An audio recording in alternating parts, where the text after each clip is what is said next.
جمعية الدعوة والإرشاد وتوعية الجاليات بمحافظة بدر। আসসালামু আলাইকুম ওরহমতুল্লাহি ওবারাকাতু।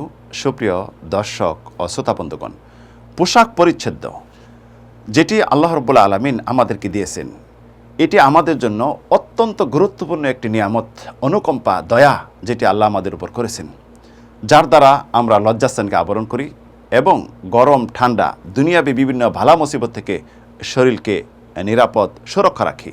ইসলাম পোশাক পরিচ্ছদের বিষয়ে বিভিন্ন দিক আলোচনা করেছে এবং কোনো ক্ষেত্রে ইসলাম পোশাক পরিচ্ছদ ওয়াজিব করে দিয়েছে, কোনো ক্ষেত্রে নিষেধ করেছে কিছু কিছু পোশাক পরিচ্ছদের বিষয়, এবং কোনো ক্ষেত্রে সুন্নত কিছু পদ্ধতি আদব শিক্ষা দিয়েছে ইসলাম পোশাক পরিচ্ছদ ব্যবহারের বিষয়ে।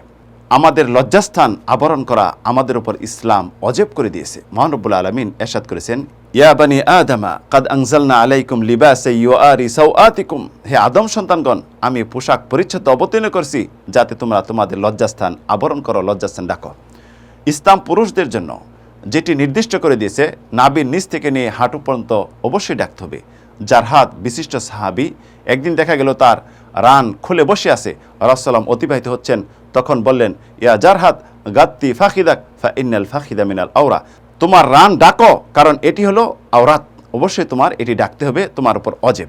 আর মহিলাদের বিশেষ করে সর্বাঙ্গ ডাকতে হবে, আল মারাতু আওরা, অর্থাৎ মহিলারা হলো আওরা, অর্থাৎ সর্বাঙ্গ ডাকতে হবে।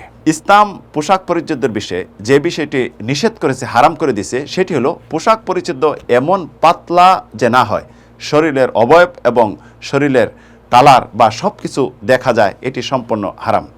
এমনইভাবে পোশাক পরিচ্ছদ হারাম করে দিয়েছে মহিলারা পুরুষদের সাদৃশ্য বরণ করা এবং পুরুষরা মহিলাদের সাদৃশ্য বরণ করা থেকে পোশাক পরিচ্ছদের বিষয়ে যেটি রাসূলুল্লাহ লানত করেছেন, লাআনা রাসূলুল্লাহ সাল্লাল্লাহু আলাইহি ওয়াসাল্লাম মুতাশাব্বিহিনা বিররিজাল মিনান নিসা ওয়া মিনান নিসা বিররিজাল, যে রাসূলুল্লাহ লানত করেছেন পুরুষরা মহিলাদের সাদৃশ্য বরণ করা থেকে এবং মহিলাদের পুরুষদের সাদৃশ্য বরণ করা থেকে।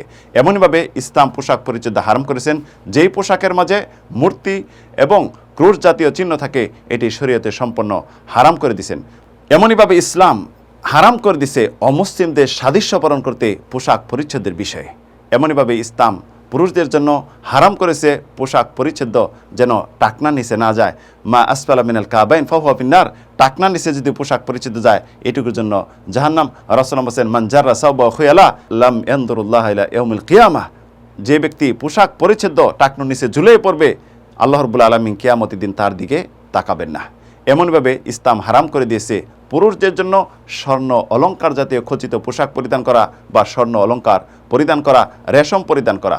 এমনভাবে নিষেধ রয়েছে ইসলামে হারাম, যেটি হলো জাফরান মিশ্রিত রঙের রং করা পোশাক পরিচ্ছদ পরা ইসলামের দৃষ্টিতে হারাম। ইসলাম কিছু বিষয়ে মুস্তাহাব, যেটা সুন্নত কথা রয়েছে পোশাক পরিচ্ছদের বিষয়ে, সেটি হলো সাদা পোশাক পরিচ্ছদ সুন্নত। এমনভাবে যখন পোশাক পরিচ্ছদ একজন মুসলিম পরিধান করবে, ডান দিক দিয়ে প্রথম শুরু করবে, আর নতুন পোশাক পরিধানের একটি দোয়াও রাসূলুল্লাহ শিক্ষা দিয়েছেন, এই দোয়াটি পরে যেন মানুষ পোশাক পরিচ্ছদ ব্যবহার করে। এমনভাবে আতর গোলাপ সুগন্ধি ব্যবহার করা ইসলামে এটি সুন্নত মুস্তাহাব প্রথা বলে দিয়েছে।